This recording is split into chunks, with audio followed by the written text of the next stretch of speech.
আসসালামু আলাইকুম। এসএসসি পরীক্ষার্থী ও দাখিল পরীক্ষার্থী 2026 এবং ক্লাস 9-10 এর যে কোনো ছাত্রছাত্রীর জন্য জ্যামিতির অধ্যায়ের এই প্রশ্নটা কিন্তু খুবই গুরুত্বপূর্ণ, যেটা এই 2026 সালের 9 জানুয়ারি এই প্রাথমিক বিদ্যালয়ের সহকারী শিক্ষক নিয়োগ পরীক্ষায় কিন্তু এসেছে এবং এই প্রশ্নটা খুবই আসে এসএসসি, দাখিল এবং বিভিন্ন চাকরির পরীক্ষায়। তো এই প্রশ্নটা খুবই সিম্পলি আমরা সমাধান করব কিভাবে, খুবই সিম্পলি। তো তার আগে অবশ্যই একটু বেসিকটা দেখে নেব। এই জায়গা প্রশ্নটাকে বৃত্তের ব্যাস 3 গুণ বৃদ্ধি করলে, বৃত্তের ব্যাস 3 গুণ বৃদ্ধি করলে তাহলে আগে কত ছিল এটা জানা লাগবে। 3 গুণ বৃদ্ধি করলে ক্ষেত্রফল কত গুণ বৃদ্ধি পাবে, এটা সহজ একটা ট্রিক্স। তার আগে আমরা একটু এর বেসিকটা জানলে পরে যে কোনো জিনিসের বেসিক জানলে শর্টকাট নিজেই বের করা যায়।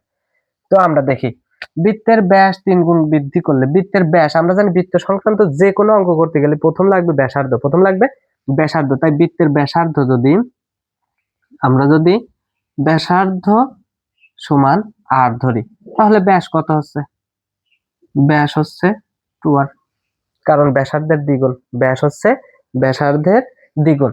এইটা অনেক ভাবে করা যায়, যে ব্যাসার্ধ আর না ধরে আমি ডাইরেক্ট ব্যাসকেই আর ধরতে পারি, এখানে ধরে করতে পারি, বা 5 ধরতে পারি, 10 তো সংখ্যাও ধরা যায়। যাই হোক আমরা বেসিকটা দেখি, তারপরে কিন্তু ক্লিয়ার হবে।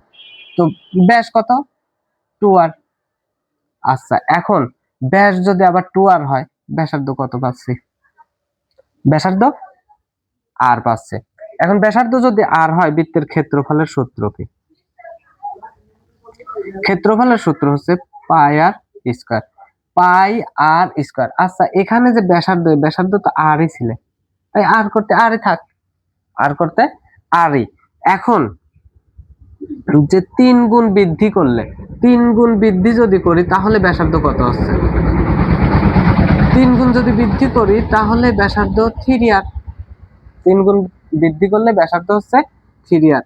অতএব ক্ষেত্রফল কত হচ্ছে? ক্ষেত্রফল নিশ্চয় পাই আর স্কয়ার। আর বলতে এখানে কি ব্যাসার্ধ, আরটা কত? 3r, তার মানে 3r স্কয়ার। তার মানে পাই 3 3 9 আর স্কয়ার। এখন ক্ষেত্রফল, নতুন ক্ষেত্রফল এটা, আগের ক্ষেত্রফল এইটা, এই দুইটা যদি এখন ভাগ করি, এই দুইটা কি ভাগ করি কত? পাই আর স্কয়ার। তাহলে পাই পাই কেটে গেল, আর স্কয়ার কেটে গেল, থাকলে কত? 9। তার মানে 9 গুণ বৃদ্ধি পাইছে। আর এর সহজ জিনিস যেটা, সেটা হচ্ছে এই জায়গায় ব্যাস বৃদ্ধির কথা বলছে, আমরা ব্যাসার্ধ দিয়ে করছি, ব্যাস দিয়ে করলেও একই জিনিস। ব্যাস কত? 2r।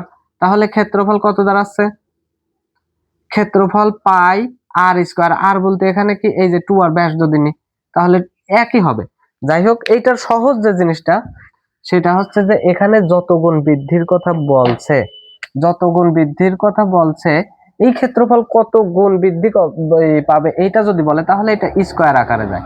অর্থাৎ 3 গুণ বলছে, তার মানে 3 স্কয়ার সমান 9 গুণ বৃদ্ধি পাবে। এখন এই প্রশ্নটা যদি একটু উল্টায় দেয়, সেটা হচ্ছে কত গুণ বৃদ্ধি পাবে এটা না বলে বললে যে কত বৃদ্ধি পেল, কত বৃদ্ধি পেল বা কত বৃদ্ধি পাবে। কত যদি বৃদ্ধি পাবে এই কথাটা বলে, তার মানে বিয়োগ, তার মানে পাই 9 আর স্কয়ার, এই যে নতুন ক্ষেত্রফল আর আগের ক্ষেত্রফল পাই আর স্কয়ার। অর্থাৎ এইটা সাজাই লেখি, একটা লাইন একটু বেশি করি, 9 পাই আর স্কয়ার মাইনাস পাই আর স্কয়ার।